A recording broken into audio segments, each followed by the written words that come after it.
നമസ്തേ. സുഭാഷിതം.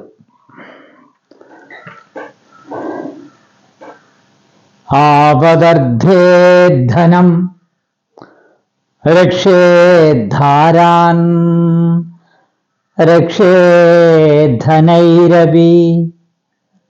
ആത്മാനം സതതം രക്ഷേദ്ധാരൈരപി ധനൈരപി. ഇവിടെ പറയുന്നത് ഭാര്യയും ധനവും ഒക്കെ വീണ്ടും വീണ്ടും വന്നു ചേരാനുള്ള അവസരമുണ്ട്.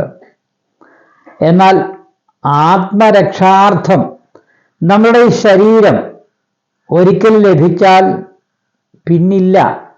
അത് നഷ്ടപ്പെട്ടു പോയാൽ പിന്നൊരിക്കലും കൂടി വീണ്ടും വരട്ടെ എന്ന് വിചാരിച്ചിട്ട് കാര്യമില്ല.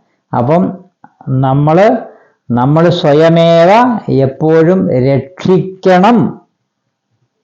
മറ്റുള്ള കാര്യങ്ങൾ രക്ഷിച്ചാലും ഇല്ലെങ്കിലും കുഴപ്പമില്ല, അത് വീണ്ടും വരും. പക്ഷേ ആത്മരക്ഷാർത്ഥം നമ്മുടെ സ്വന്തം ജീവൻ നമുക്ക് രക്ഷിക്കേണ്ടത് നമ്മളുടെ സ്വന്തം ആവശ്യമാണ് എന്നിവിടെ സുഭാഷിതം അർത്ഥമാക്കുന്നു. നമസ്തേ.